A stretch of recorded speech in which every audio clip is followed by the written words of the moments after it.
Jordan Belfort, who of course was the original Wolf of Wall Street, on whom the film is based. He went to the premiere of The Wolf of Wall Street at the Cannes Film Festival that Jho Low and his crew had put on, and they had spent $1 million on the launch of The Wolf of Wall Street at the Cannes Film Festival. It was like Kanye West singing on stage, Bradley Cooper in the audience, and this was a film company that at that point hadn't made any films, and Jordan Belfort's in the audience himself, and he says, this is a effing fraud.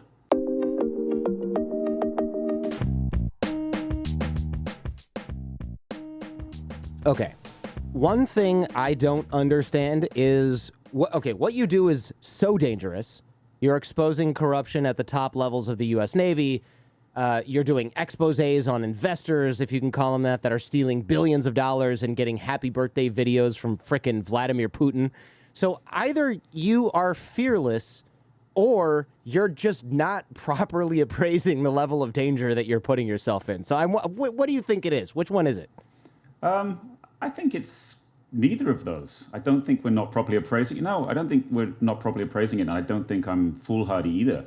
I mean... Well, I said fearless, not foolhardy. Fearless. Yeah. Okay. I'm not fearless either, no. I think what it is, Bradley Hope and I, we're co-creators of this company, Project Brazen, and I think we went into that building this company without like the protection of a big organization. We before we could always count on the Wall Street Journal, where we worked for years to help us, right, with lawyers and all this. Now we're, lawyering ourselves. We have to hire lawyers ourselves. We approach every project in that we're going to be fair, and I think that's really crucial. We wrote Billion Dollar Whale. We wrote about corruption at Goldman Sachs. This guy Jho Low, who we think orchestrated one of the largest financial frauds ever. But we never, ever, ever threaten anybody. And I think that's crucial. And I think all good journalists will follow this, that you're seen as having a sort of a slightly higher purpose, that you never take anything sort of to a personal level on social media. That's very important. And that you sort of, people are going to get annoyed with you if you're uncovering corruption that they're involved in, for sure. But I feel like if you do it in a way that people believe that you're really dotting all the I's and crossing all the T's, they're gonna be less angry with you than they are, if you're seen as somebody with even a small agenda or trying to play any angle. I think that's really the crucial element to staying safe in this job. That's the card people play when they go after journalists, right? They always say, you're biased, you have an agenda, you're working for the CIA or whatever. I mean, it depends on sort of Cold War. It was you're working for the imperialists, the CIA. Now it's kind of you're working for the United States. If you're talking about China, it's always you're a puppet of the United States. If you're talking about Iran or something like that, you're going to get that label. I suppose it just sort of depends. But what you're saying must be correct, because otherwise all these despots and all these thieves wouldn't play that card the second they get criticism or exposed by you, right? That they're kind of like going straight for the jugular, which is, oh, well, you have an agenda, you're biased. Actually, I'm quite lucky. I've never been called a CIA spy by anybody. That you're right. That's a very typical way to discredit. Could be the English accent. Maybe you're MI6. Yeah. No, I'd be very deep cover if I was a CIA spy. But I've never been called an MI6 spy either.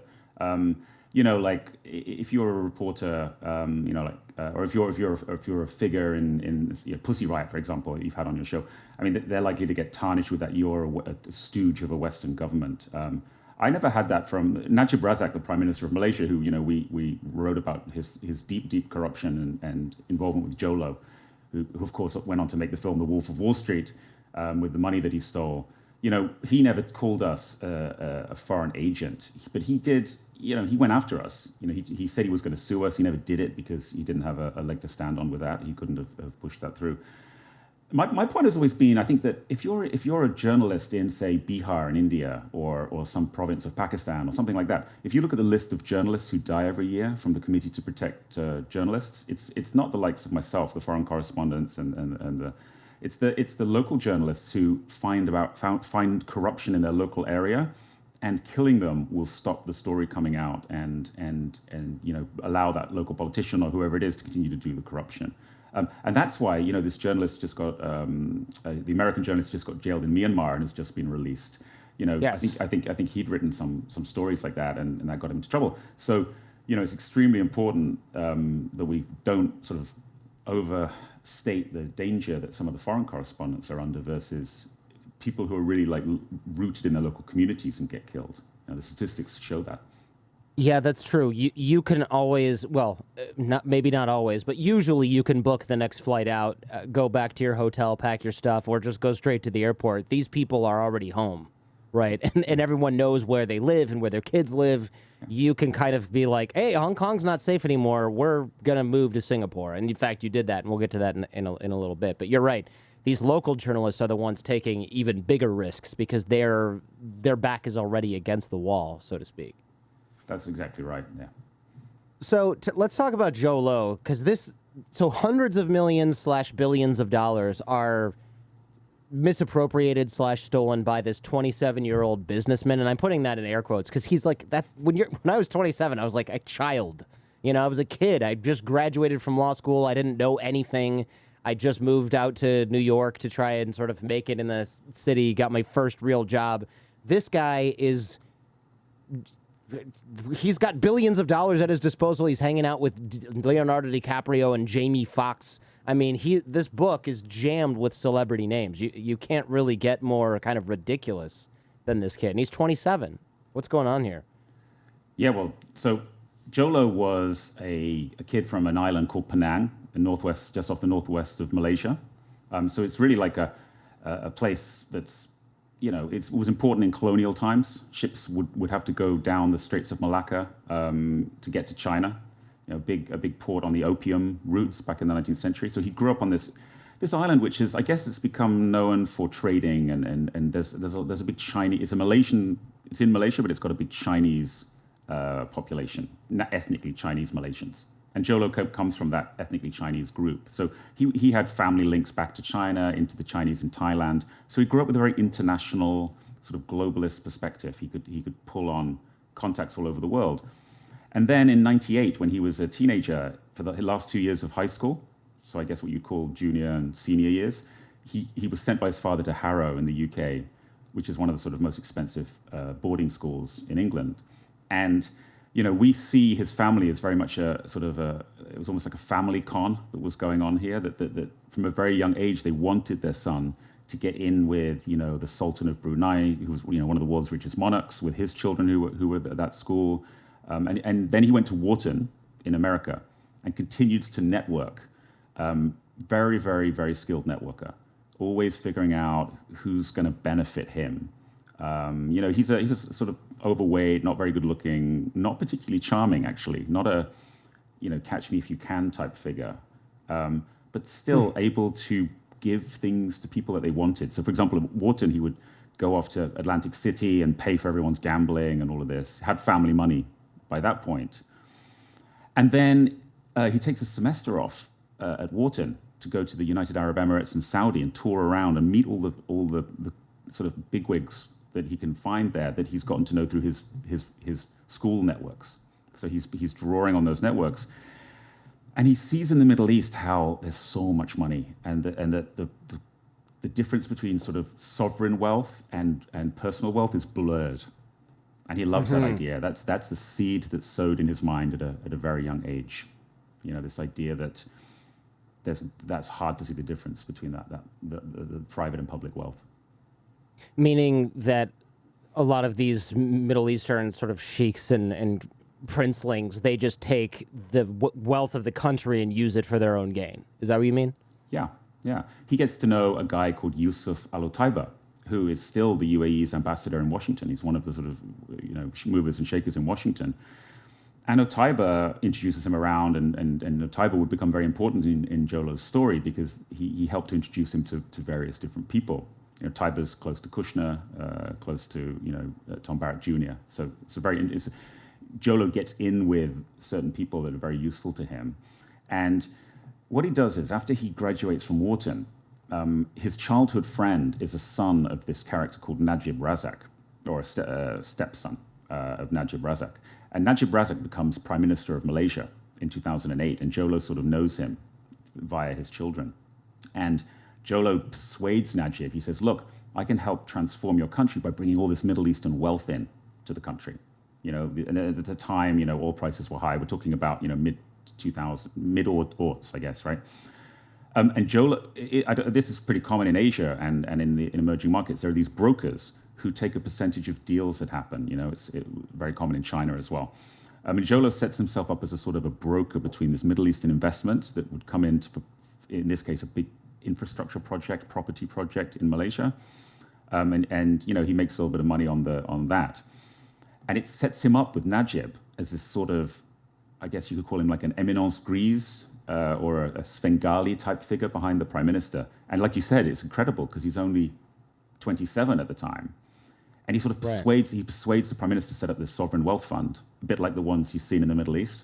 And they call it one MDB. It's so bizarre how this all happens right under our noses. Like, I went to a pretty good law school, but it's just nothing compared to a school or I wasn't in these circles, which I'm fully aware is probably the case. But like when you look at Wharton and you go, oh, the prime minister's kids from Malaysia, stepkids, whatever, are going to Wharton. And then this guy had come from this London school that probably had a ton of Saudi royalty or just Middle Eastern royalty going there and old money, but like generationally old money from monarchs and things like that. The rest of the world doesn't really know about this. I don't know about you. I didn't grow up around this. I don't know where you went to school, but I assume you weren't sort of hanging out, going to the birthday parties of literal or figurative, metaphorical, whatever royalty in whatever country you were in. No, I went to a public school in Birmingham, which is an industrial city in the center of the UK. I mean, we wouldn't call it a public school in England. A public school means a private school in the very confusing British way. But I went to a state school, what we would call a grammar school. No, I didn't grow up with this at all. Through my work as a journalist, I've grown to know, and you do this so well in your podcast, how the world really works. There are these figures who know how the world works, and Bradley and I call them golden sources. We have these people that sort of know everything. If you want to find out something, you talk to them, and it's like, in the global world of 7 billion people, the people who are actually in that sort of masterclass, if you could call them that, the 0.01% are actually very small, Yeah. And they're all intertwined. And we saw that during the Trump presidency, the same kinds of figures coming back and around. And we see that in how Jho Low was a master of figuring that out, I think, figuring out who those people were, like Yusuf Al-Taiba being one of them, and getting to know them. And that those people helped to grease his entry into that world. And, he repaid them, which we can talk about. Yeah, it's surprising that he wasn't charming. I mean, when you see sort of photos and you read the book and you see his antics, it's obvious that he's not charming. Not that you can tell much from a picture, but a photograph plus the book gives you a pretty good picture of who this guy is. When I think of somebody who can con people out of billions of dollars, I'm thinking Elizabeth Holmes from Theranos. I'm not thinking this schlep, right? Like, it was shocking almost to hear and see what this guy was able to do. Yeah, well, I mean, I've got this podcast that's just come out called Fat Leonard, which is about this guy, Leonard Francis, who created a mafia organization inside the US Navy. Now, I was charmed by him during the making of the podcast, which was a COVID project, 25 hours of talking to this guy. And then I find out all these dark secrets about him. And I'm like the listeners who've been listening to this Fat Leonard podcast, they're like, well, why did I like that guy at the beginning? Well, that is a con artist. That is, I mean, you've listened, you had the same reaction, I'm sure, right? I mean, yeah, I listened to all the episodes, some of the ones you gave me before they came out, right? And I'm blowing through them, but it's like before lunch, I'm like, this guy is really smart. Like, this guy totally gets it. And then after lunch, I'm like, this is a scumbag. I can't stand this guy. And by the end of it, you're just like, die already, you son of a bitch. He's really a bad guy. Yeah, terrible. Yeah, I mean, Fat Leonard, for the people listening, was a contractor who, made hundreds of millions of dollars out of the U.S. Navy and corrupted, admirals and with sex and videotaped it and all this crazy stuff. But, you can see why he was likable and why the con worked, because he was able to make people feel a certain way. Now, Jho Low, one problem we had with writing Billion Dollar Whale was every time we asked a model. So we should say Jho Low stole all this money from the sovereign wealth fund that Najib allowed him to set up. So Najib sets up the sovereign wealth fund and says, hey, 28-year-old Jho Low, you run this from behind the scenes, but we know it's dodgy, so never take an official position. And they just steal, they steal hundreds of millions just like that overnight. I think they have about $1 billion in the first. This is 2009.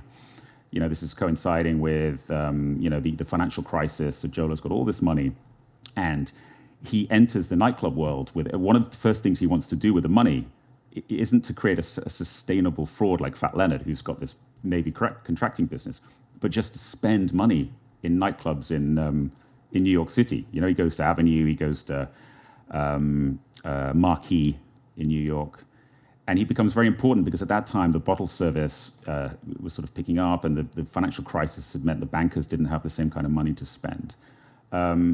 But we talked to all those people who knew him from that period, and they just kept saying things like, "Well, he wasn't really that interesting. He didn't really have anything to say," and that was a challenge in the book. There's a near certainty that I've met or run into Joe at some point, because I used to go to Marquee like every single weekend. I had a friend that was a promoter there. It was like 2008, 2009, or whatever, 2007. And we used to go there every single weekend, and you would meet the weirdest characters, and you would hear, oh, yeah, this person is a royalty from some country, or like, oh, his father owns oil stuff, or he owns oil stuff. And I distinctly remember talking with one of my friends and saying, man, these guys won the birth lottery because they were younger than us, or they were the same age as us. And it was just like, these guys have so much money. And they would say, oh, hey, after party on my friend's boat, it's in the harbor, or after party at this giant penthouse that's, I think, even in 2007 was probably $20,000, $25,000 a month. And you would just sort of run across these people, and they'd have a bartender there. And it was a totally different life. And you think, wow, they do this every single weekend. It must cost hundreds of thousands of dollars. But if you're stealing $1 billion from a wealth fund, it doesn't really matter. I'd love for you to describe this birthday party that he has. You sort of talk about it in the book, just to give us a rough idea of the extravagance of this sort of weird character. I mean, he's got Britney Spears singing him happy birthday, among other things. It's just loony.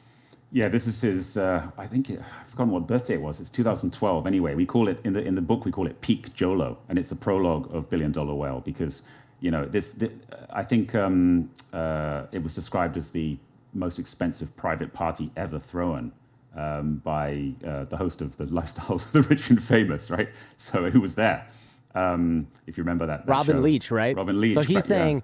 So this guy is profiling like Malibu mansions cut into the hills and saying, this is a ridiculous party. I've never seen anything like this. And that guy's like 80 now, right? I mean, or more. He actually passed away last year, or this year, or last year. But yeah, he went to that party in 2012 and said, this is the biggest party I've ever seen that's privately thrown. There was I think there was a Ferris wheel inside there. It was on a vacant lot just off the Vegas Strip. People had to sign NDAs. They were bussed in or brought in, in this sort of secret manner. There was trapeze artists up above and in the rafters. It's like a circus tent. It was like people who went to it said it was like going. You'd only see this constellation of stars if you went to the Oscars or the Golden Globes or something like that. There was DiCaprio at one point gets on stage and is rapping drunk with Q-Tip. And somebody commented he was the second best rapper up there after, I guess, Kanye West was there, and Kanye West was the best. Leonardo DiCaprio was the second best. Just everybody was there, including big directors, actors. And at one point, a fake birthday cake is pushed onto the stage, and Britney Spears bursts out of the birthday cake and starts singing him happy birthday.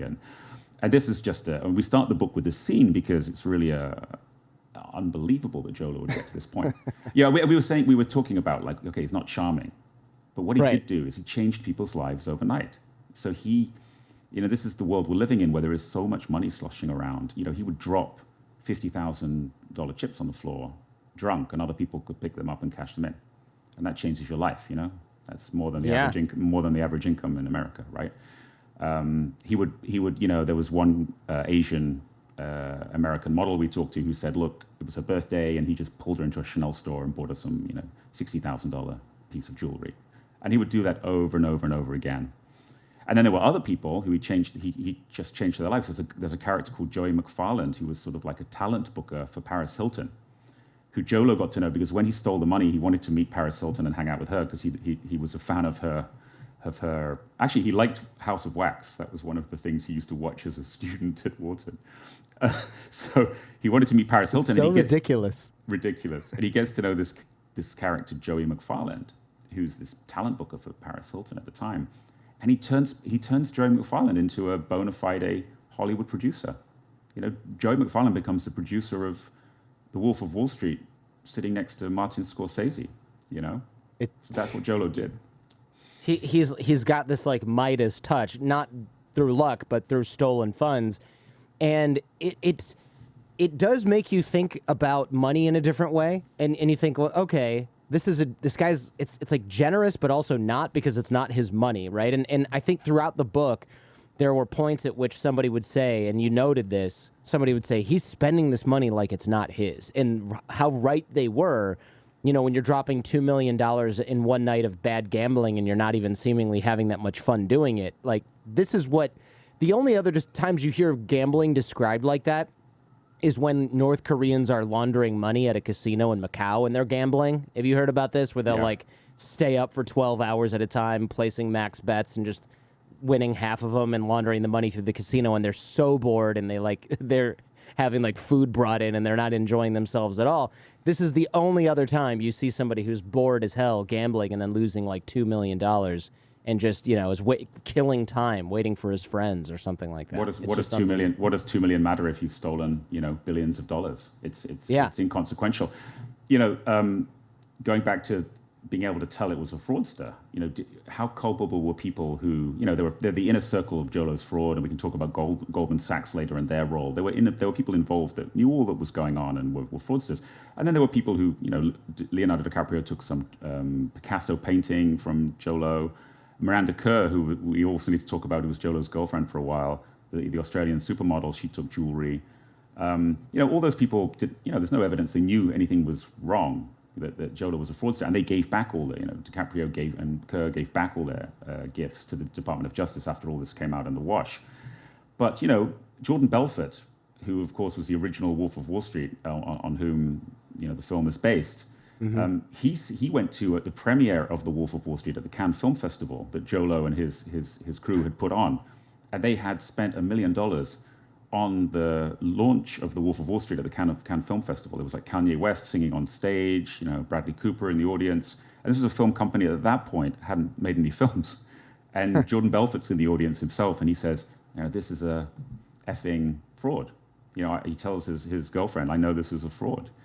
And so that's the interesting thing to me. It's like, what's turning a blind eye, and what's, you know, what do people know at the time? And it's very hard for us to disaggregate all of that and know what people knew at the time, you know. Why did Jordan think it was a fraud? Have you talked with him about this? Like, what was the giveaway where he was like, okay, what the hell? This is bullshit. Well, we haven't talked to him. He talked to a Swiss journalist called Katharina Barth about it, and said this. I don't know. I mean, look, Jordan Belfort definitely can be self-serving, so I don't know if he, you know, really thought that, you know, at exactly that moment. But he definitely, he said that he didn't go on any of these paid trips that Jho Low would put on to like take people gambling for you know, 2 days straight in Vegas and this kind of stuff. And he said, you know, well, I know that he's spending money like it's not his.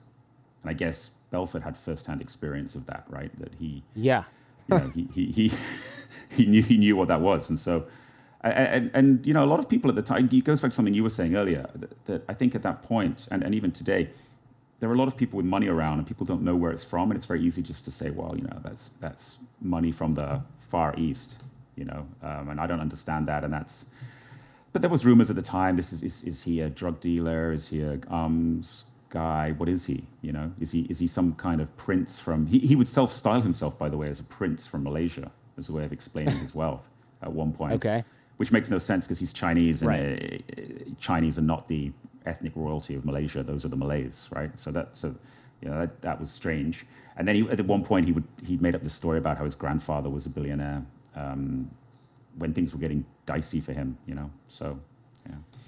Jho Low's entire family history is almost fake somehow, right? Like, early on, his father, it looks like, got wealthy from insider trading, and Joe sort of saw this coming up.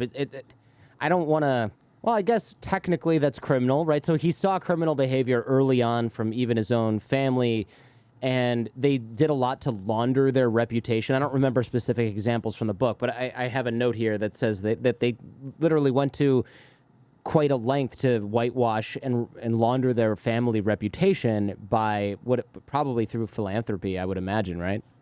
Well, yeah. So you're right. Jho Low's father ripped off a business partner with an offshore fraud. So Jho Low grew up knowing all about. Again, we were talking earlier about like who are these people that really run the world and understand the world. And I don't know where you grew up, but like I didn't grow up knowing anything about offshore finance No. and the Cayman Islands and the Seychelles and all of this. Jho Low did. His father had used offshore companies to rip off a business partner back in the 90s.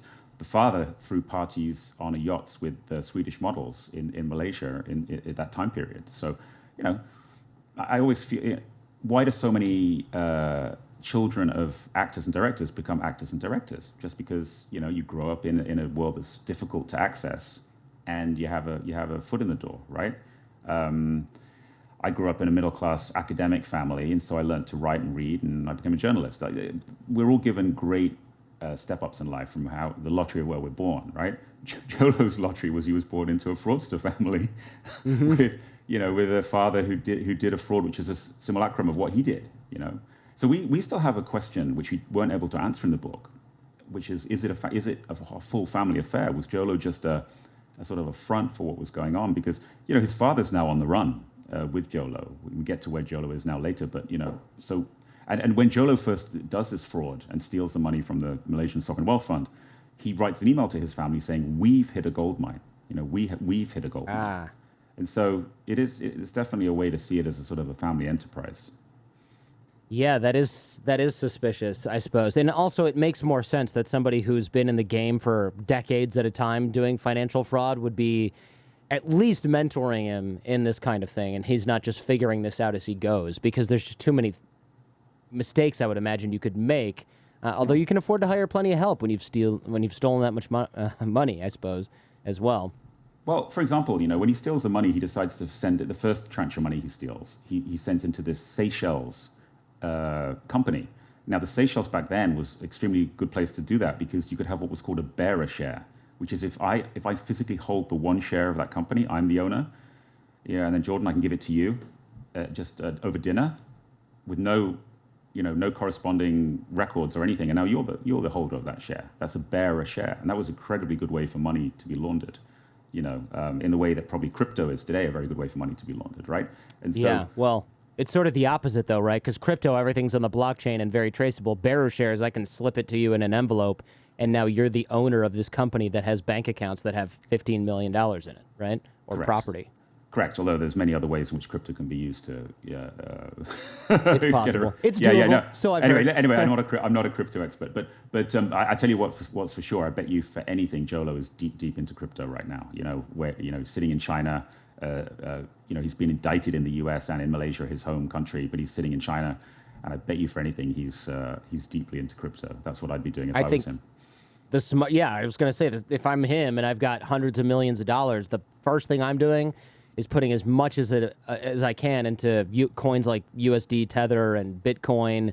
It doesn't even need to appreciate. In fact, it can go down. I just need to be able to move it around and take it out and give it to other people and spend it. Because right now, I mean, this guy's just dodging sanctions and he's one bank account shut down away or whatever from losing that money, and you can't do that with blockchain. The amount of celebrities in this book, I know we just talked about this a little bit, but I want to go back and count how many times the names Jamie Foxx and Swizz Beatz show up in the book. I mean, these guys were tight from the look of it. And like you said, he had more liquid cash than maybe anyone at the time when people really needed cash, and possibly more liquid cash than anyone really in history, any one person was controlling. Think about, if you're listening to this right now, you're listening to this right now, think about this. Possibly more liquid cash than anyone in history. That's a bold statement, Tom. But that says a lot about the power this guy wields if he's the one person that has the most cash, in theory, at his disposal at any time ever. Yeah, well, we should say we wrote this book before Bitcoin billionaires blew up, Fair. And so we should say we should probably annotate that to say fiat currency, right? Because I'm sure there are people with more digital currency than he had. We think he stole at least $6 billion. But it was the fact that it wasn't a pyramid scheme. most frauds are pyramid schemes, right? You get people in, Bernie Madoff's scheme, for example, was a pyramid scheme. Investors invest, and the last one in the door gets ripped off, and the like, right, to pay the earlier investors. And it takes many years. Bernie Madoff's scheme went on for many, many years, right?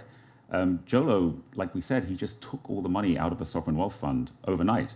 And then, when he wanted to amp it up a bit more, he forged links with this Goldman Sachs banker called Timothy Leissner. This is a few years after the original fraud. And Leissner helps him to raise, Goldman Sachs help this fund that Jho Low's running from behind the scenes to raise, billions and billions of dollars. And Jho Low just steals half of it. And so he's hardly even bothering to think about what are the actual businesses we're going to be doing that's going to be making this a sustainable fraud. And that arrogance comes from the fact that this was sovereign money, and he had the Prime Minister of Malaysia in his back pocket. And then he also, had officials from the United Arab Emirates and and a Saudi prince all on the other side. So these transactions they were doing looked like they were government to government, right? So to get back to the celebrities, so he's got more money than anyone else, and he sort of at the beginning, all he wants to do is just throw it around Hollywood, which is what's so surprising about this fraud. Like I said, there's little thought about building a sustainable fraud. And he's spending, crazy amount of money. Like you mentioned Jamie Foxx. Jamie Foxx would MC his events and get paid for that, and he did that many, many times. Swizz Beatz is really one of the celebrities that was probably closest to Jho Low. This is Alicia Keys' husband, and obviously massive producer of music. Swizz Beatz would go to many events with Jho Low, including when the stories about Jho Low had come out and Jho Low was sort of on the run. Swizz Beatz was still turning up at a hotel in Bangkok and hanging out with Jho Low. So those connections were quite deep and ran for many, many years. These celebrities were all paid to do that, right? Nicole Scherzinger also, the whole roster of them were on call, It says you'd estimated that he spent something like $85 million on partying, jets, yachts, and paying celebrities to hang out. This isn't the amount of money he stole, to be clear. This is just the amount of money that he spent on parties. No, that's just the first 18 months, I think, that number, if I'm just the first 18 months. Yeah, okay, there you go. Wow. I think so. I think that's the number. That number you referred to is in the Department of Justice lawsuits. Yeah, civil asset forfeiture suits. They state that number, just 18 months. Yeah. $85 million in 18 months. He at the time, I think he had a $40,000 a month apartment in New York City. So I assume he had a lot of American Express points if he's running $85 million on partying, yachts, and paying celebs to hang out. That's a lot of miles. Yeah, and he's living next to Daniel Craig, while he's filming. This is at the beginning of the fraud, before he gets even bigger and builds his. He ends up buying, he ends up buying Beyonce and Jay-Z's old apartment in the Time Warner Center. This is the kind of place he's living, the lives he's living. Unreal. So he's spending all this money, but he's actually supposed to be investing it in this fund, investing it on behalf of the people of Malaysia, right? Yeah. They're supposed to be. So what was this? Oh, go ahead. No, I just said they're supposed to be. Yeah, it's supposed to be to improve the livelihoods of a quite, medium income country. Building. They're supposed to be doing green energy, but they actually end up buying coal-fired power plants. So it's all nonsense what they do. It's not material to the story. What they actually do what they do with the money. So. Yeah, it doesn't even sort of mean anything. What was the plan though? Was he supposed to make investments later that would hide his diversion of funds, or was he just like, screw it, I'm young, I'm living, YOLO, here we go? What was his plan? I think it's really YOLO. Here we go. It coincides with that whole period of music with Pitbull, and that LMFAO, what's that song called? Party anthem, party rock, something. Party rock. Yeah. I feel that music that really encapsulates Jho Low. It's sort of like at one point he actually makes a song with a bunch of those artists. I think Little John and others. He pays Pharrell a bunch of money for Pharrell to help his Taiwanese girlfriend, who's a pop star, to make money. So he's doing all this stuff which is not, no one's expecting to make money back off of it. And then, he does this crazy thing when the noose is tightening around him, when there's newspaper articles starting to come out in the Malaysian press about him, which eventually lead to his downfall, and some sort of people have leaked computer servers with information about him. He goes and buys a $250 million yacht, called the Equanimity, which, by the way, has changed name and is now Kylie Jenner. I see partying on it all the time. So it's really, yeah, it's out there now. I think it's called the Tranquility. It used to be called the Equanimity when Jho Low had it, but it was like one of the most expensive boats out there, $250 million, and he bought that when he should have been trying to fill the holes from earlier parts of the fraud. So it's so did he sell the yacht, or did he just no? It got give it a makeover? It got captured. It got seized by the Indonesian authorities on a request from the FBI, sold, and now if you look at the Kylie, I'm not up with the Kardashians. Kylie Jenner's the makeup billionaire, right? You're asking the wrong guy. But yeah, she's one of them. Anyway, she's partying on that boat now, and I see photos occasionally on Instagram of that boat. It's become this sort of, which is ironic because Kim Kardashian, she got when she got married, her first marriage to Chris Humphries, the sportsman, she got given a sports car by a Malaysian businessman. And that's always been suspected that was Jho Low, and so wow. Because that car then became a point of contention between her and Chris Humphries when they divorced, which was a few days or weeks after they got married, and so the New York Post had a story about that. So anyway, so I mean, it's just the whole level of spending is just insane. Hey, if you like what you're hearing and seeing, check out the Jordan Harbinger Show podcast feed. There's a lot more just like this. You can find the Jordan Harbinger Show in Apple Podcasts, Spotify, or wherever you get your podcasts. Now, back to the show. He was a scammer from the jump. Like, we talked about his family life, right? But when he was young, he was doing social engineering, right? Like scamming his way into fancy nightclubs using, I think it was embassy letterhead from Brunei, which is ballsy because that's really... You're not just sort of forging, I'm from Time Magazine, I have this laminated pass, let me in. I mean, you're saying I am a diplomat or affiliated with Brunei, a sovereign nation, let me into this fancy nightclub. And then he's collecting money from rich people to pay the bill to make it look like he's the one paying the bill. So it's like quietly collect money, loudly pay it yourself so that everyone's going, wow, that guy just paid this $30,000 nightclub bill for all of us. He must be a baller. So he realized early on that proximity to money and fame got you similar effects to that same money and fame. And he'd seen his dad do it, but, Swedish models on your boat is totally different than, it's just a complete bush league compared to what he's doing here with celebrities. And he sets up all these funds that sound impressive but have nothing to do with the name. I can't remember, but they are kind of like Middle East Sovereign Wealth Fund Incorporated, right? But it's really just him and his buddies grabbing cash from investors and putting them in shell companies. Well, he even rips off the names of big American financial institutions like Blackstone. I think he transfers money into something called Blackstone Real Estate at one point, but he puts like an Asia Limited on the end, and it has nothing to do with Blackstone, right? And so all these, one of the big questions here is how did this all happen? Given that Western financial institutions are supposed to have these know your customer rules, and they're supposed to stop this happening. And all these institutions, Goldman Sachs had helped raise money, and all the auditors who audited the fund in Malaysia, the big four auditors from the West that did that.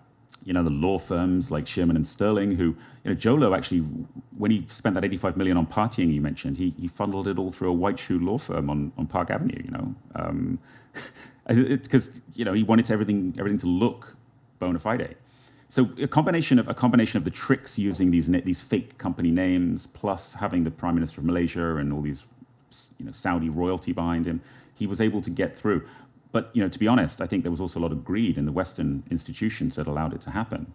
And, this partner at Goldman Sachs called Tim Leissner, I mean, he's pleaded guilty to helping Jho Low funnel $200 million via various companies and bank accounts that he controlled. And so he's still awaiting sentencing because there's another Goldman Sachs employee, a managing director, who pleaded not guilty. So that stuff's still all playing out. We haven't even seen the end of it. But if Leissner goes to jail, he'll be, I think probably the first ever Goldman partner to go to jail. I don't think a Goldman partner's ever been to jail, So this is all still to watch, this story years later. So somehow these guys transfer hundreds of millions of dollars through shell companies, disguising it as investments in a sovereign wealth fund. And I would say how, but I feel like we'll get into the weeds. But the real answer is you can't do that without help from banks and law firms. It was quite interesting to hear all these names of firms that were recruiting students out of Michigan Law School. White and Case, Paul Hastings, Linklaters, where I worked, Sherman and Sterling, where I also ended up doing something. So I almost wish that I had stayed. I just would love to see the insides of some of these shady deals.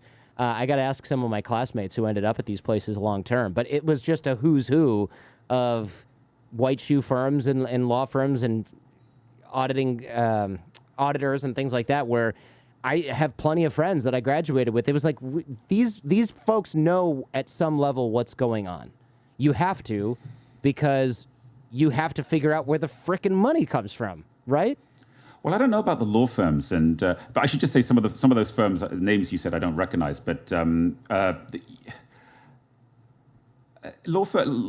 difficulty with law firms is they can say, look, we have lawyer-client privilege. I mean, you know better than I do. You're a former lawyer, right? Lawyer-client privilege, and so they don't. Lawyers are still bound not to accept the proceeds of crime, right? They can't just take dirty money and use it. But so after Jho Low was well, he's not been arrested. After he was indicted in America and in Malaysia, and then he went on the run, he was able to continue to access the service of law firms, even though he couldn't access the U.S. banking system. And I find that fascinating. So he can't access the U.S. banking system because no one's going to take a Jho Low account these days, right, from his hideouts in China. Right. But he was able to use what we call cutouts, which are his friends who are able to move money for him and go pay law firms. Now that's fine if it's to defend Jho Low in a criminal proceeding. Everybody deserves a fair trial, right, and counsel.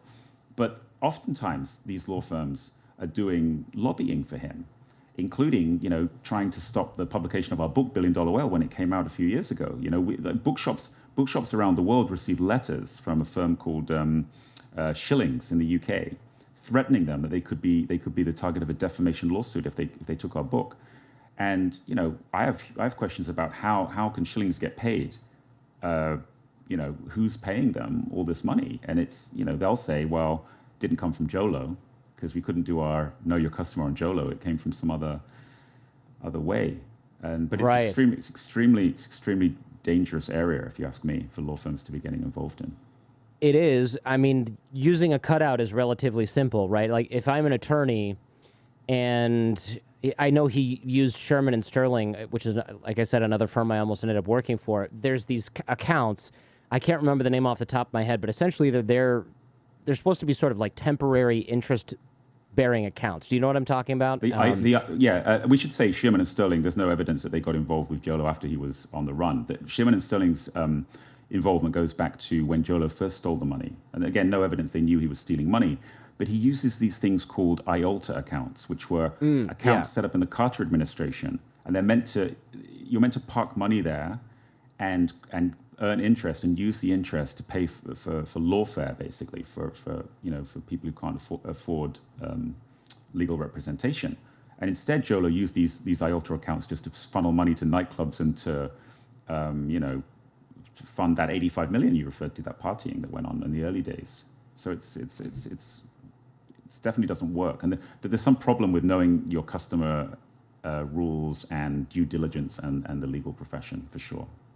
Well, I think, and this, I may get corrected on this by somebody in the audience here, but lawyers really don't have the same, I won't say they don't need to do any due diligence on clients, but there's a wide berth in what you can do and what you have to do, I should say, in terms of due diligence on your client. So if I'm a banker and you come to me and you say, hey, I've got $10 million, I want to start investing, I have to do all kinds of things to make sure I know where those funds came from and who you are.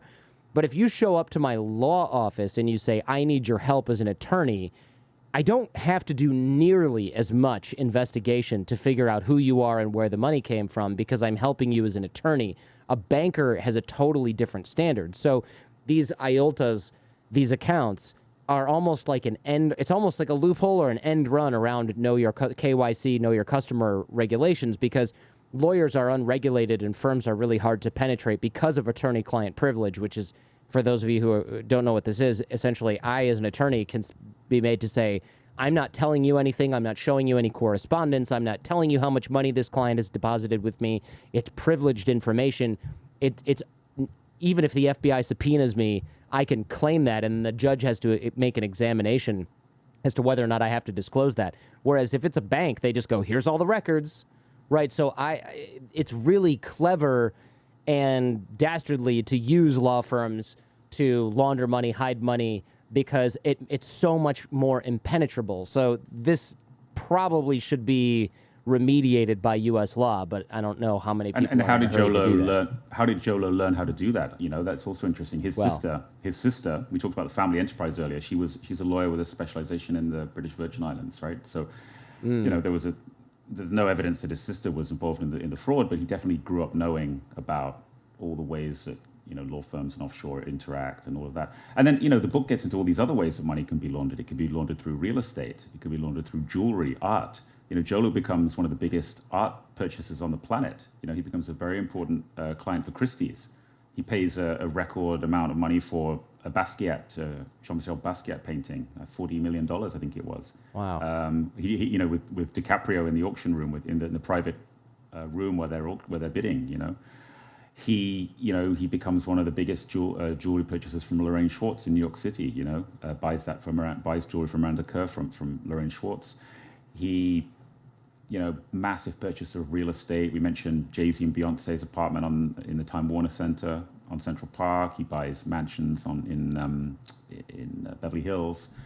And he's, you know, all of that stuff is very difficult. You know, the US government's trying to, and governments in other places like, you know, UK, trying to get a handle on how do you stop, you know, they're trying to stop all cash purchases of stuff like real estate because it's just a good way to launder your money, right? In Western countries. So all of that stuff, it's not just law firms, it's a wide variety of industries that help you. And why come to the US? You know, that's the other question. If you've stolen this money in Malaysia, why come to the US? Well, the reason is it's a fun place still, you know, LA and Las Vegas, and if you're a baller like Jho Low, that's where you want to go. The other is that apartments cost a lot of money there. You know, Jho Low was building a billionaire tower on Central Park South, the old Park Lane Hotel. I think if you're in Central Park and you look look south, you'll see that very thin tower that's gone up. It's nothing to do with him anymore. It was seized by the FBI, but he was doing that, and that's a great way to launder money too, because you're talking about $1 billion. You know, I think at those times they were $1 billion apartments or hundreds of millions of dollar apartments. So. Unbelievable. Yeah, I'd love to see the inside of an apartment that costs $100 million plus in New York. I mean, it's just got to be something spectacular. There's a lot of, beyond the shell companies, there's some clever stuff going on here, right? There's these mutual funds that essentially have one investor and a client. These kind of wash the funds too, right? So if normally a mutual fund has thousands or even hundreds of thousands of people paying into it, but you can create a mutual, I didn't know that you can just create a mutual fund and fund it yourself. And then it's not Jordan Harbinger, the crook, investing in your real estate or your assets or making acquisitions. It's Harbinger Holding Company Incorporated Mutual Fund, whatever it is, making all these acquisitions. So it looks much more normal for an entity like that to throw around $200 million, $300 million, because it's a mutual fund. Of course it's going to make giant acquisitions. It looks much stranger if I'm just cutting a check for that amount, walking into your office one day. That doesn't make sense. That raises red flags. Mutual funds do not. Yeah, you're right. I mean, it's actually even worse than that. There were these mutual funds that Jho Low used where there were other investors in the mutual funds, but then Jho Low had his own portion of the fund, which makes no sense, right? This is not legal in America, that they could push money into and out of, and it was never mixed with other people's money. But the money coming out the other side, as far as compliance people were aware, looks like it's coming from a disbursement from a mutual fund. And that was done in, I don't remember which jurisdiction that was done on. Was that Curacao or somewhere? One of these Caribbean offshore places. And so it's a massive, massive problem. And what I think, one thing we were very happy about, you know, with Billion Dollar Well was that, you know, you read all this stuff, you know, your listeners will have read the Panama Papers and all these, you know, the law firm exposés and all of this stuff. We really kind of tried to put a human story on the bones of all of that stuff, because sometimes it can be a bit dry when you read about offshore and you just sort of, okay, somebody else has got an offshore account. We really show here how it's used to fuel this fraud, you know, and without it, the fraud could not have occurred. And so it's a real. Have you seen The Laundromat on Netflix? I haven't yet, actually. No. But Oh, it's really good. I've read the book. Yeah. Yeah, it's the Jake Bernstein book, right? Yeah. Yeah, kind of. Yeah, it's about Mossack Fonseca and the Panama Papers and offshore accounts and things like that. Yeah. Yeah, no, I haven't. I've got Sorry, to I watch think I it. interrupted. No, I've got to watch it. No, but I think it's. I heard the movie's great, and it does a good job of like trying to make us understand why these things are so important. And also, the pessimistic case here is that it'll never change because it's bound up with how does the world really work, and the world's 0.1%, right? Because without these structures to move money and to incorporate companies and all this, that power will sort of crumble. Exactly. Yeah, 100% with you on that. I don't see. I mean, you have to it's not just reforming one nation. I mean, you really have to get everyone together and say, hey, stop doing these really crooked things, even though it's definitely in your best interest as a small island nation to keep allowing this practice. And in return, we'll give you something that's going to make up for those lost revenues? I mean, unlikely. You said that he had bought art and was one of the largest art buyers in the world. I think the tally is 137 million in art. And you said that he stored it in the Geneva Freeport. Can you what are Freeports? I've heard this before, and it's an unusual. I just never really looked into what these are. It's kind of interesting. Well, they have their roots, I think, in like the 1800s or maybe even the 1700s, where in Geneva they wanted to be able to deposit trading goods for a while without getting taxed. So it would be like a free trade, like it was never going to be sold in Switzerland or Geneva, so it wouldn't be taxed. And these things then grew and grew up into these tax-free zones where you can hold very valuable assets. I think the New York Times referred to them as the Cayman Islands of the art world. The one in Geneva, the Geneva Freeport, is estimated to have art that would rival the Prado Museum in Madrid. Wow. And so it's incredible. And Jho Low stored a lot of his art there. And if you think about it, it's pretty immoral because art's meant to be seen by people, right? And the fact that it's all sort of sitting there and just being used as a repository of, and it's a very good way to launder money, right? Because again, I think now the changes have been put in place, right? Like so Christie's, which Jho Low used, I think now they don't allow anonymous companies to buy art and this kind of thing. So there are changes taking place in our world now in all kinds of areas, like real estate, art, where they're trying to know who the real buyer is. Because if you can know who the real buyer is, it's harder for fraud to happen. I just signed up for a Binance account in Singapore, and I had to post a picture of myself with my identity card by my face and all that kind of stuff. Yeah. Like a crypto account. So governments are trying to tackle this. Right-minded companies are trying to do things the right way, but it's always going to be loopholes. That's the problem. There's always going to be a way to have another shell company or another cutout that's going to do it for you. And the art world and these Geneva Freeports was a really important way for Jho Low to move his money and store his value. I'm imagining the Geneva Freeport looks like that warehouse in Raiders of the Lost Ark. Is that the movie where at the end they're just shoveling, like there's boxes everywhere as far as you can see? I imagine it looks something like that, and it's just full of gold bullion and art and things that people have put away to never be discovered again, and are just sort of quietly paying the monthly fee out of the Cayman Islands bank account. We should say without the Nazi office. Well, I mean, I don't know, man. I don't know.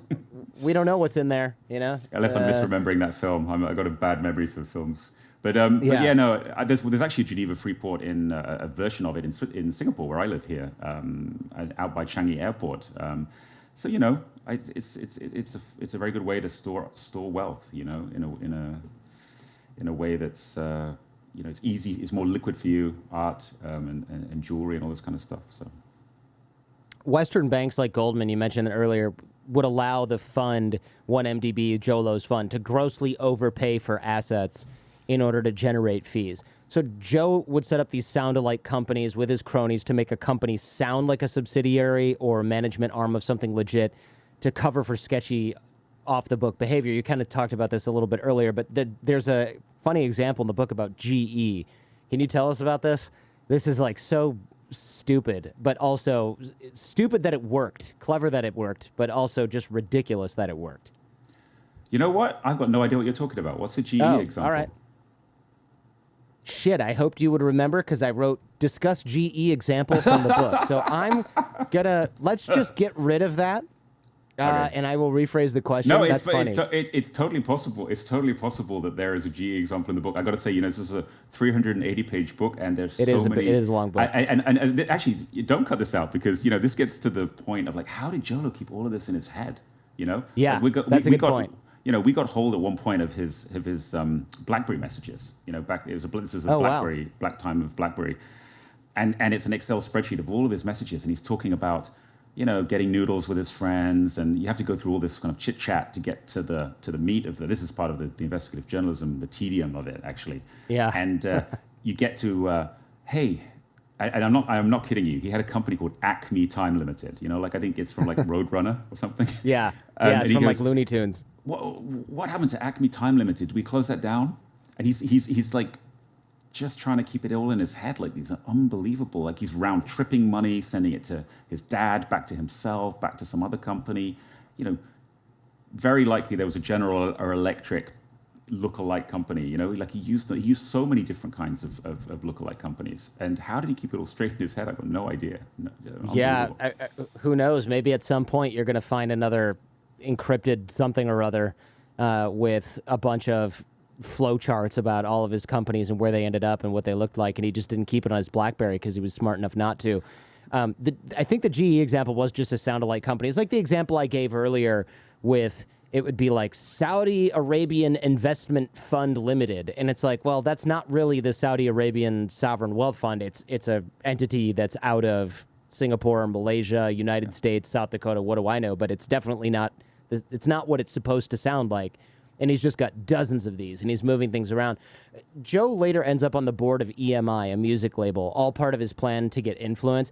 What's this about him telling Busta Rhymes that you're my bitch now? I mean, that could not have gone over well at all with a guy like that. So we're getting to the point where, we said earlier, Jho Low he was just partying and spending money, but at one point he does actually start to build a business empire. So they make The Wolf of Wall Street, right? And that cost $100 million to make, and it's very successful. It makes $400 million. So he's making a bit of money there.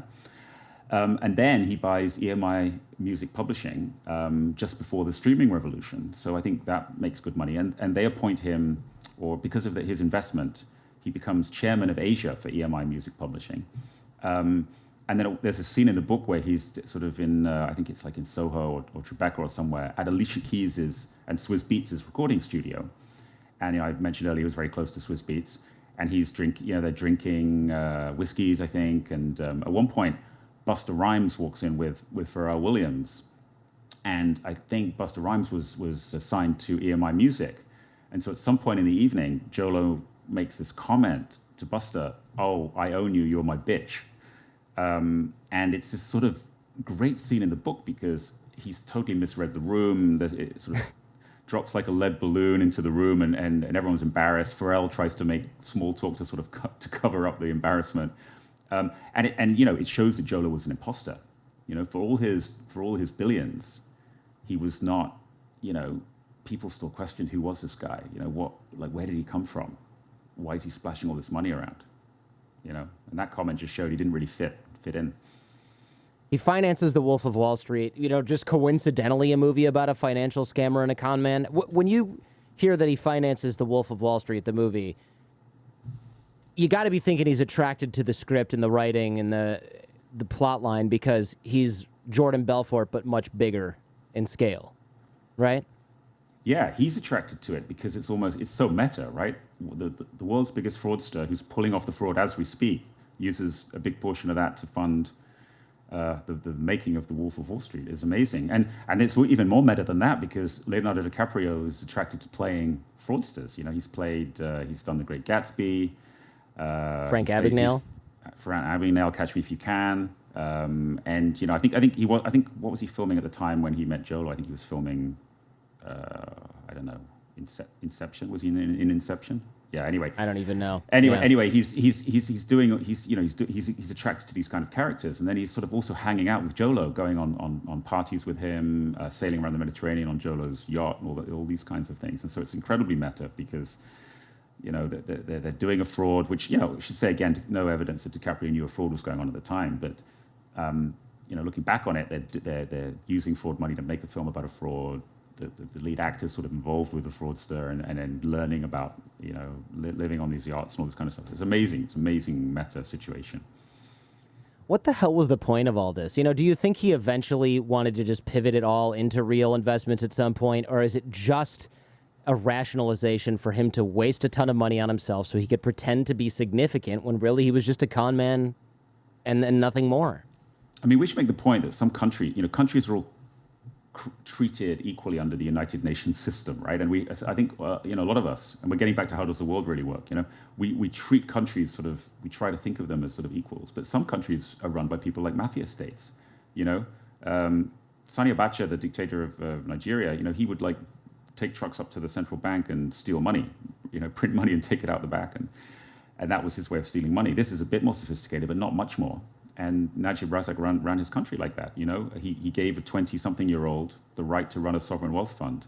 In Norway, the sovereign wealth fund is used for the good of the people, and the oil wealth of that country is kept there in a safe manner to be reinvested for the future.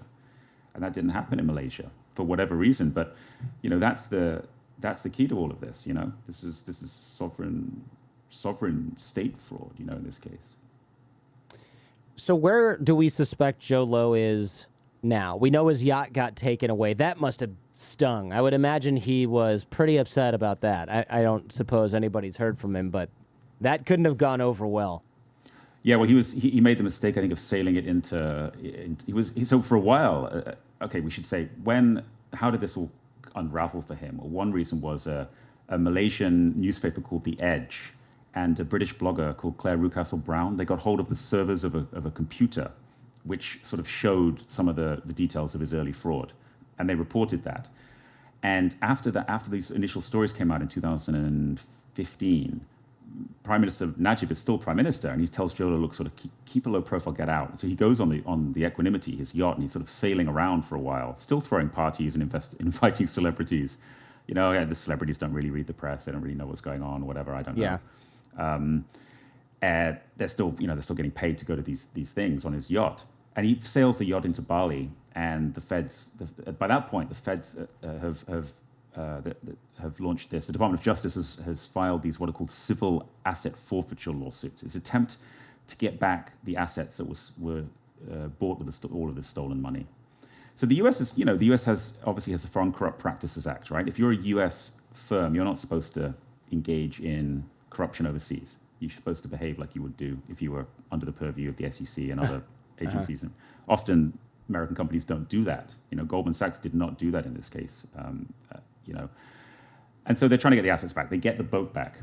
They start to seize all the assets. The lawsuit was actually called the U.S. versus the Wolf of Wall Street because they went after the film as well. They went after all his mansions, the jewelry. DiCaprio gives back his artwork. Miranda Kerr gives back her jewelry. All of that. And Jho Low then is sort of like, he loses his boat, and then he's stuck in China then. The reasons he's in China are pretty complicated. I don't know if you want to get into them, but... I mean, we can sort of touch on it, but it depends how in the weeds it really is. It seems obvious that he would be in China if he's trying to... well, this is what your current article was about, right? So the Communist Party is sort of offering to shore up some of the debt that it was incurred by this giant fund, 1MDB, by saying, well, if Malaysia lets us put our One Belt, One Road railroads and ports and other sort of infrastructure projects in there, maybe we can toss you a couple $2 billion to stem these losses. Am I close? Yeah, I mean, in a nutshell, Jho Low's in trouble because he's got to kind of Jho Low and Najib are in trouble. Najib's still prime minister. So Jho Low goes off to China and they try to cook up a very Belt and Road are these deals that the Chinese government does in other countries, a bit like the Marshall Plan that the Americans did after the Second World War. But the Belt and Road deals, they build bridges and stuff in other countries, very corrupt. They agree to do a project like that in Malaysia, and Jho Low and this Chinese official cook up to corrupt the whole project so they can steal money from it and fill some of the 1MDB holes, and then some of the Chinese officials can get rich. So that's why he's in China. Unfortunately for him, that Chinese official has been arrested for corruption by the Xi Jinping government. So Jho Low seems to have lost his protector. So we lost sight of him a little bit, but we believe he's still in China. And then these guys were pretty dumb. They took minutes of these meetings. Yeah. The Malaysian side took minutes of the meetings saying, this is going to be a slightly corrupt deal. We've got to make it look like it's done by the market. And then Najib loses power in Malaysia in an election because it's a democratic country. He loses power. The new government gets hold of those minutes and they give them to me. And I see in the minutes that it says, Jho Low also requested for my family home to be bugged in Hong Kong. And so wow. That's when we decided to leave Hong Kong and move to Singapore or shortly after that, because, it's not a good place for us to live anymore. But that's why Jho Low's in China, and that's why he's, hasn't been brought to justice until today. Wow. So yeah, you're essentially, they're wanting to find out who the leak is, but it turns out the leak is the government of Malaysia, so that's sort of upsetting for them. And so they offer to bug your home, and I've got the quote here. It's Sun Lijun, the head of China's domestic security force, confirmed that China's government was surveilling the Journal, the Wall Street Journal, that's you essentially, in Hong Kong at Malaysia's request, including, quote, full-scale residence/office/device tapping, computer/phone/web data retrieval, and full operational surveillance, which sounds a hell of a lot like they're following you around physically. Yeah, I mean, we never swept for the bugs. One reason was that the firms that do that, they tell you if we find a Chinese surveillance bug in your home, we won't tell you about it. We won't touch it, we won't disturb it, and we won't tell you about it because they don't want to get into trouble with the Chinese government. And so the point of it is, the point of having a sweep is sort of undercut by the fact they're not going to tell you about it if they find it, right? And so. Right. So we never did it, but so the evidence that we have that my home was bugged is these minutes that the Malaysians took of the meeting with Sun Lijun, where they request him to bug the house, and he says he'll do it. Now, Sun Lijun's the Chinese Communist Party senior official who's now been arrested for corruption in China. So that's the one I was talking about earlier. Oh, wow. But, the point is, for those of you who followed Hong Kong, it's now effectively part of the Chinese surveillance state and the Communist Party state. And so, before there was this idea that it had a semblance of the rule of law and it was slightly outside of China, and now it's no longer so. So it's not a great place for writers or journalists to be based anymore. You said no firm that you hired to sweep for bugs would actually tell you if there was a Chinese bug, or was it just like some of the firms? Because it seems terrifying to me that if you think you're getting bugged by Chinese intelligence, that literally no one will help you unless you're like a FBI agent. You can get the NSA or FBI to come help you. I wasn't actually, to be frank, I wasn't involved with Dow Jones, the owner of the Wall Street Journal's talks. I just heard this from a friend of mine who's in the industry, told me this. And that friend is, quite senior in this kind of thing. So I don't know the answer to your question. It may be that maybe his firm didn't do it, or it's common that firms don't want to get involved with messing with Chinese intelligence bugs in Hong Kong, which is basically on their home country, their home. I guess that kind of makes sense if it's in their home turf. It's kind of like if the FBI is bugging you, maybe they shouldn't say like, "Hey, the FBI put a bug in your house, man. You're obviously a criminal, and now we're aiding and abetting you," right? Again, I'm not an expert on this, but I very much doubt that this is true in the U.S. I mean, in the U.S., I think if a firm found a bug, they would tell you. I can't see why not. But it must give you some comfort that Mr. Sun is in jail, but also, I mean, it was scary, right? He says, "We'll hand over all the links that Wall Street Journal Hong Kong has with Malaysia-related individuals. I will hand over the wealth of data to Malaysia through back channels once everything is ready," the summary reads.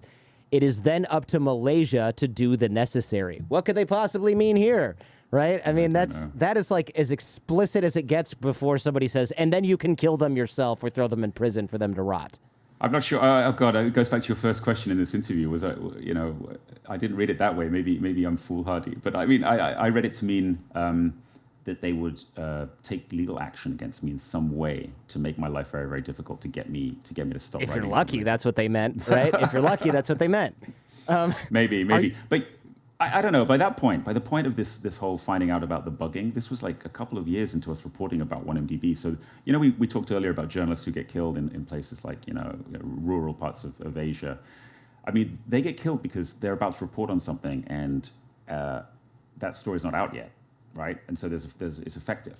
Whereas in these cases, like these stories, we didn't actually break the 1MDB story. It was broken by the Malaysian newspaper, The Edge, right, and Claire Rucastle Brown. So, I don't think the danger levels by that point that we're talking about now were that high.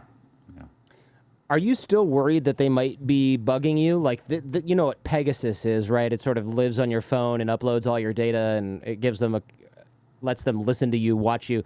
I mean, I know the Wall Street Journal has cybersecurity experts, but we're talking about Chinese internal security service. Even if you were still with the Journal, that's like trying to secure yourself against the FBI or the NSA or something like that. You know, I'm like in impossible. Singapore. I'm in Singapore Yeah. now, and I feel very protected and safe here. I don't think so. But yeah, no, you have to be careful. You have to, use two-factor encryption and just to be careful. We just had this Fat Leonard podcast go out, and I was very worried about the tapes of it. I wanted to make sure that. I don't think I'm going to get hacked by the U.S. government. Don't get me wrong, but we want to be very careful with the tapes, which were this 25 hours of this fraudster, Leonard Francis, who corrupted the US Navy, right, and created this mafia inside the Navy. And he talked to us for 25 hours, even though he's yet to be sentenced, which is an extraordinary circumstance. He admitted guilt, and then he's been waiting around. And the problem is that the Navy doesn't know how to deal with this corruption scandal, so he hasn't been sentenced yet. So I was worried that these 25 hours of tapes we had from him might somehow get, something might happen to them. But no, nothing like that happened. And you could encrypt them and then upload them to hundreds or even thousands of people, and then just keep them encrypted. That way, if anything happens to you, you could have like a dead man switch. I think WikiLeaks did that, didn't they? Where it was like, hey, everybody, grab a 500 gigabyte file of everything we have. It's encrypted. You can't decrypt it. But if anything happens to, I don't know, it was like Julian Assange or whatever, or the site, we're going to get the password out to everybody, and then all the leaks are everywhere. That's your sort of best bet, right? Is to just get a copy in as many people's hands as possible, encrypted. Or just to keep files offline. It's a very simple way to be safe. Yeah. We had a few things happen. I got like at one point during $1 Billion Whale, I got a Facebook alert saying your Facebook has been opened in the United Arab Emirates, which was a big part of the fraud, stuff like that. But in general, I think the important thing is not to be seen as partisan, to be seen as incredibly all you really want to do is write about or report about what's happening and try to stay neutral's the wrong word. I've seen on your podcast you talked a lot of these. There's no such. Everyone has bias, right, when they come into stories, but just to try to remain as try to just sort of tell the story in as close to neutral as possible, I guess. Yeah, which is not achievable. But one coincidence that's interesting to me is that Jho Low and Fat Leonard are both from Penang, Malaysia. Like, that's not a big place with a ton of people. It's not a small town or anything, to be clear, but either you love investigating people from Penang, Malaysia, or there's just a culture of maybe aggressive opportunism and corruption in that area, or it's just a plain old coincidence. What do you think? I don't know. Partly it's because the way that I got to Fat Leonard Francis is waiting for 7 years in prison in San Diego and now home arrest and thinks there's been a cover up in the U.S. Navy and he wants to talk. So he's looking for someone to tell his story, and he uses an intermediary to find a reporter or a journalist or writer to tell his story from home detention. And the intermediary, turns out that it's someone with a connection to the 1MDB story, to the Jho Low story. So, that's how I'm the one that's doing both stories, both the 1MDB story and the, and there's a thing in journalism where once you get a bit better known and have a bit of success, it's a bit easier to break news because people start to come to you with their stories rather than, when you're younger, you're starting out in the field, you have to, it's really hard. You have to sort of persuade people to talk to you, right? You don't have a name. Working for the Wall Street Journal always helped because you were able to, people took you seriously. But that's why I got. You'll see that our relationship totally blows up, and he ends up hating me because it doesn't go the way he expected it to go. He wanted to tell his whole story about how he did this great job for the Navy after September the 11th, that he protected aircraft carriers from Al Qaeda attacks, and it was a great service to the U.S. Navy. And we end up showing that actually he was running this terrible scam involving recording orgies. The sexual compromise ends up in the hands of China. It's just an incredible story, and his own personal cruelties to women as well. So, those relationships are very hard because, as a journalist, because you have to sort of navigate them, with the source, and very different to 1MDB and $1 Billion Whale, where we only spoke to Jho Low a little bit, right? Jho Low was not a big participant in our book, whereas Leonard Francis is a huge participant in the podcast. I don't know if Jho Low would want to answer your email at this point. What do you think? Well, no. I think Bradley emailed him at one point and got an email back from Schillings, the law firm in London, that I said is, terrorized bookshops not to carry our book, with no success back in 2018 and 2019. So no, I don't think so. I don't think he would respond these days. Was the email something like, "Don't contact our client. We have no comment on this matter"? Yeah. What does a law firm send you? Yeah, okay, that makes sense. Something like that. Don't contact our client. And yeah. So you got the right email address then. At least you know that. Well, this is a while ago too, so I don't think anyone's written to Jho Low anytime recently.